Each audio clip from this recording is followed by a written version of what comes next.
Hello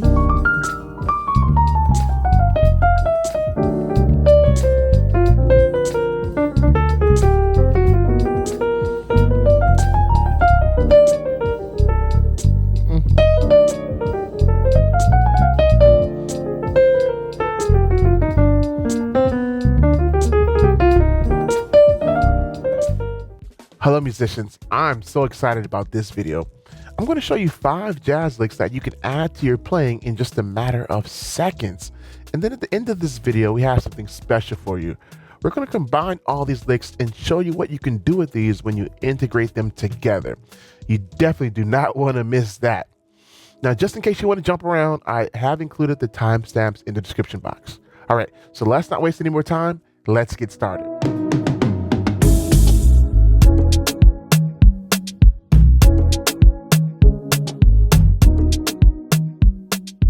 All right, so we're going to be in the key of B flat.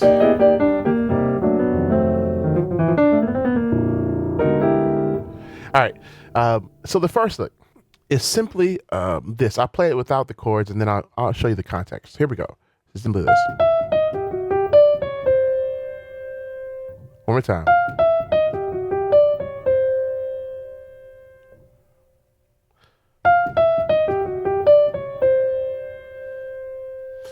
Now, what chords might you use this over? Well, you can use it over a lot of chords, but let's just pick a couple. Let's do C minor. And that really makes sense because you see this? It's like we're targeting E flat, and that's part of the C minor chord. And then it's like we're targeting C, trying to get to C, which is also part of the C minor chord. It's a chord tone. So we can also use this for F7. And again, that makes sense because we're going to the E flat, which is the 7th of F7, and then the C is the 5th of F7. So that works out perfectly. So,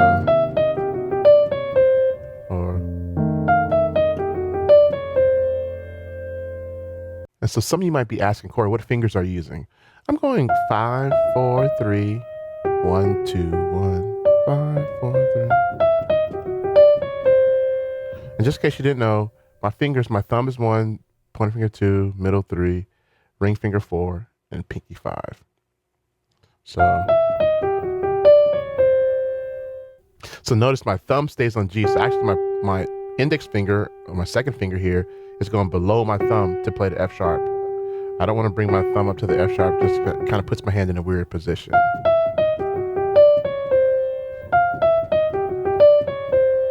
All right.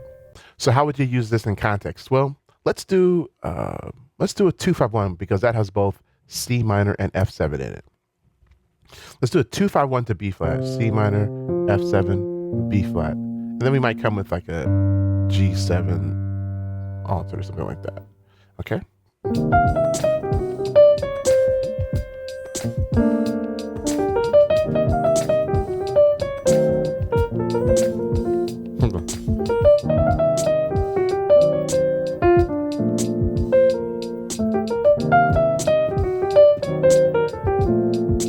Yeah, that's hot.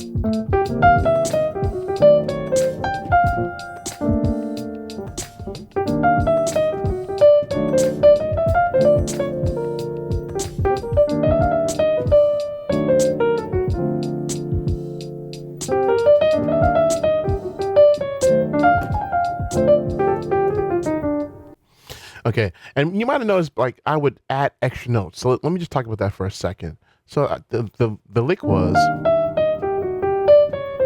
right? But I might, before I get into the lick, I might play a couple notes before to lead in. I might go, or. So I'm really just using the notes of the B flat major scale to lead into that first note, to get me into it. And then once I'm into it, then I can go and play whatever I want to play. So we have, I'm leading into it.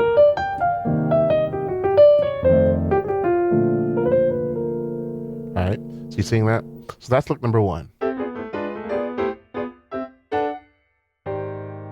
Lick number 2. All right, so this one has a few more notes on it. So let me just demonstrate it for you. It's this.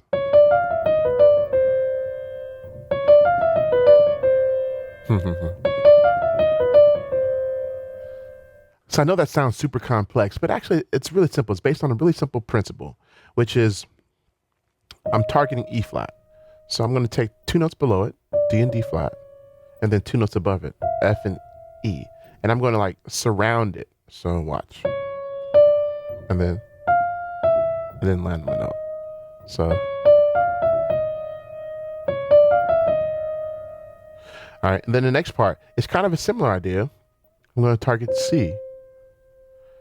And after I finish this part, I'm going to go one note below C, B, and then two notes above C, D and D flat. So put it together. Right. And you probably guessed from the last one that this works pretty well over like a C minor.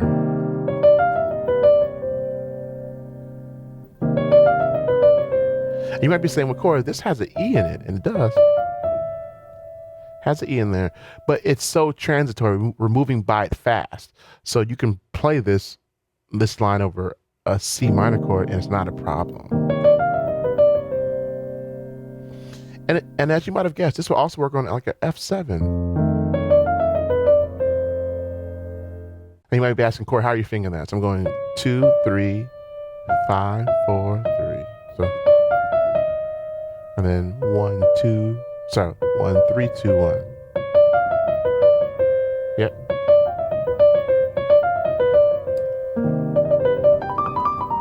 So I'm going to do a demonstration again using that same progression, the C minor to F7 to B flat. I might throw in the G7 on the end. Here we go. I'm going to set up the groove.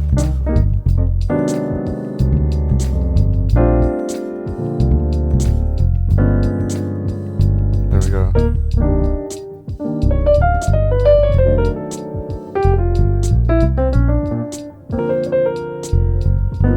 Again.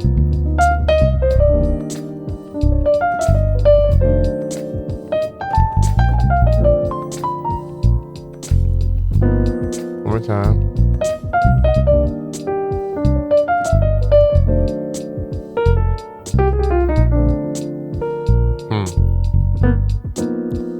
One more.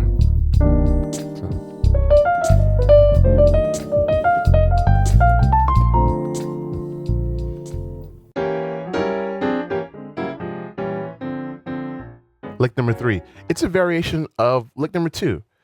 So we're going to target the C. And so what we're going to do is go 2 below and 2 above, just like the E flat one we did earlier. So it's just simply this.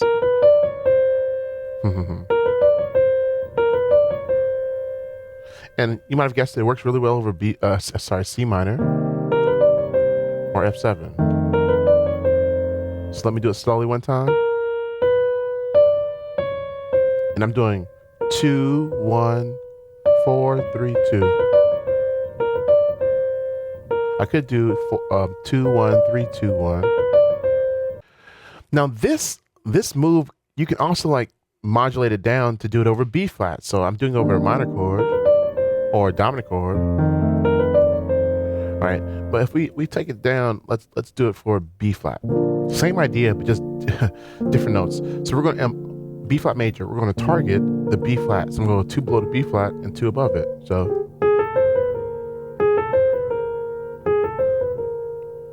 So this idea we can use in a lot of different places. So let me do a quick demonstration.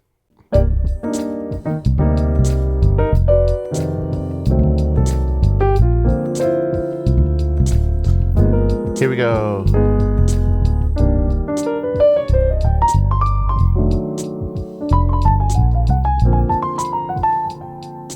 Hear it?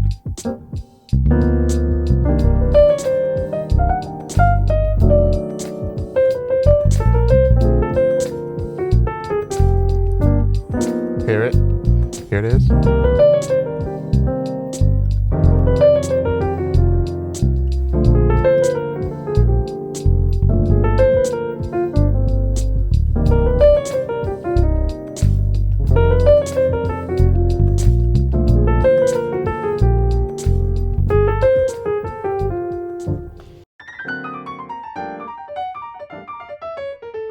Lick number 4. Now this one, this is one that I actually took from Keith Jarrett. I heard him do it on the song Autumn Leaves, like, I don't know, maybe 20 years ago. And I've been playing it ever since. And it works over a dominant chord. It goes like this. So let's break down this move. So I really want you to understand it. So I said you can do it over F7. And we start off with basically playing an F7 on the right hand, starting on the 3rd. So 3, 5, 7, 1. And then we go up and get this flat 9 and sharp 9 and come back down. So, right. And we could do this on any dominant chord. So I think I was throwing in a G7 there at the end. So we do the same thing on the G7, starting the 3rd, 3rd, 5th, 7 root, and then flat 9, sharp 9. There we go. So that one works on a dominant chord whether you're going to a major or a minor tonic. So,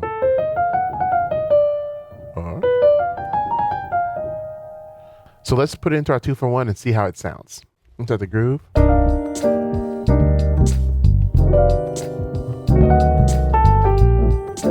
Woo. Here we go.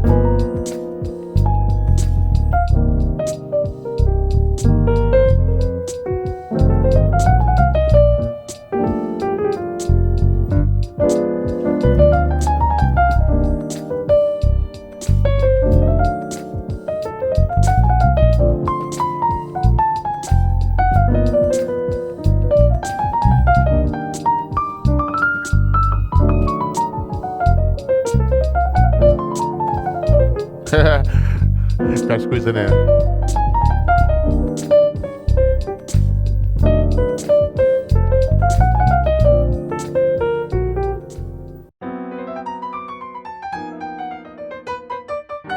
And number 5. This is a really interesting line that works really well on dominant chords, especially going to minor, but also works going to major. So let me show you the line. And there's 2 variations. Let me show the first one.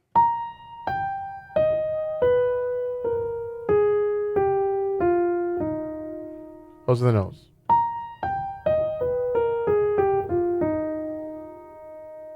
But it's played like this.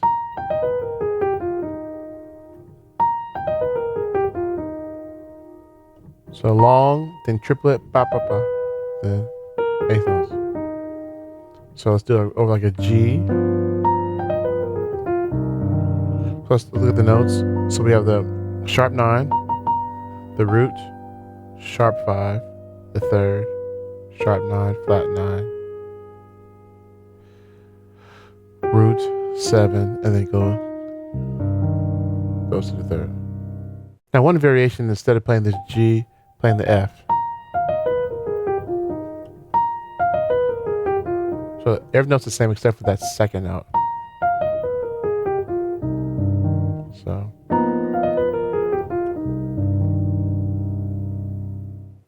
Now, if I was to do it to say, for instance, I said it worked over dominant chords. So if I was to do it over F7,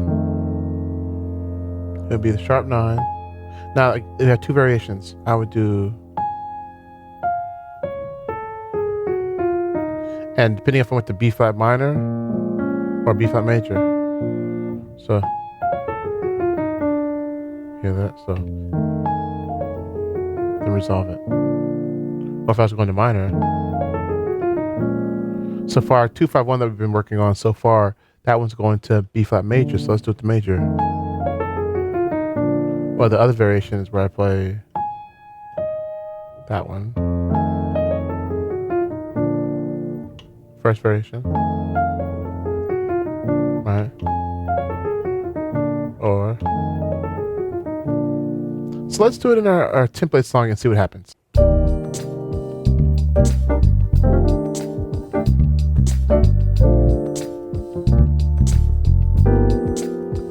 Here we go.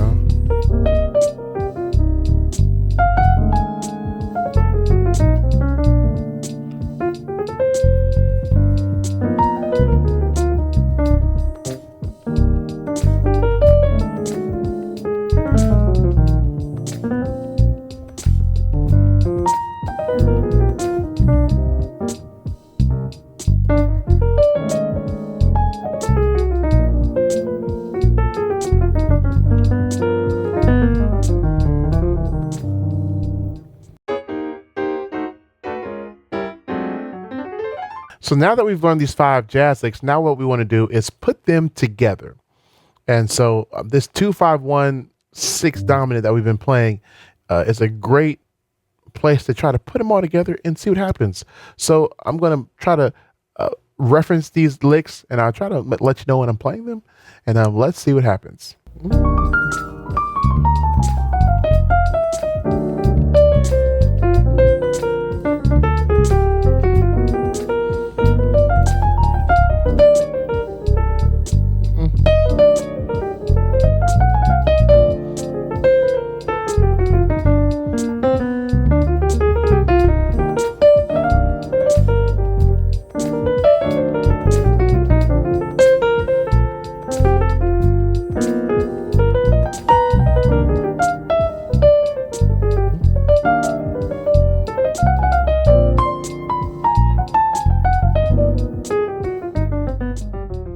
All right, so as you can see, you can put those lines together and really create a fantastic sounding solo. So learn these, integrate them into your playing, and start using them today.